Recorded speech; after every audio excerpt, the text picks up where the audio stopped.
Hey all, it is Nikki. Welcome back to the channel. Today I'd like to talk about something that has made a huge difference for me in my writing adventure lately, and it's a little something I like to call rule number 7. So this was part of a little assignment that I had to do for my creative writing course. It was based on something that Neil Gaiman did, 8 rules for writing that he holds himself to. And our little assignment was to then take that and to write our own 8 rules for writing as we see it, rules that work for us, that help us with our process. It's very individual, and so my rules 1 to 6 won't necessarily be that impactful to you because there are certain things that are applicable to everyone, but there are certain things that are more applicable to me. But the most important rule has made a huge difference for me as I have gone through various stages of feedback and critiquing. It's kind of one of the messier parts of the writer journey. No one's ever super comfy putting the writing into someone else's hands and then having to deal with feedback. It's really hard. And so as rule number 7, in between getting feedback and revising, I have a stage that is specifically for dealing with those emotions. Take time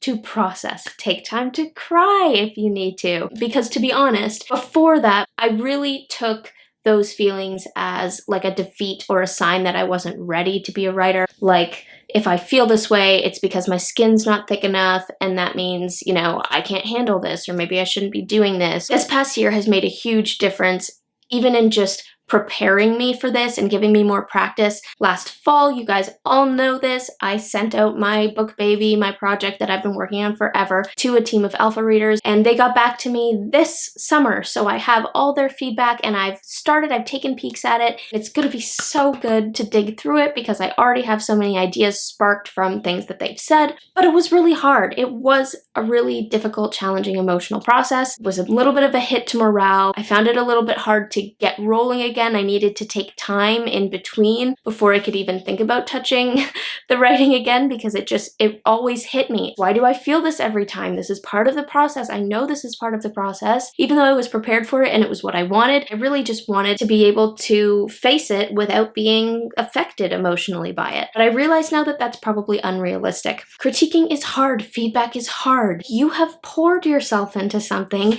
and then set it into somebody else's hands for them to pick apart. Like, that's never a comfy feeling, and they're gonna come back with things that they found, and that's not comfy either. It's okay for it to not be comfy. I guess that's what I'm trying to say. Don't be like me and think that if you're hit by it emotionally, it means that you're like not a real writer, or you're not ready for this, or you don't have what it takes, because that's just not true. It's a natural human response to feel some discomfort, maybe feel a little bit demoralized, to maybe need to take some time, have a cry, have a little tantrum in your writing space about how they don't get what you're trying to accomplish and it's, you know, over their heads and it's a masterpiece and how can they not see that? And then give it some time. So for me, I have kind of the best of both worlds. I have one project that has deadlines, so I don't have infinite time to sit on things, but I take a day or maybe 2 days if I can to just like work through it, get the emotions out, be upset for a little bit, like just, you know, decompress, and then face it with fresh eyes and just like a fresh outlook. But if you don't have a time crunch, then wait as long as you can. I've heard that 6 weeks is a really good amount to let something sit without touching it so that you can come back to it with fresh eyes.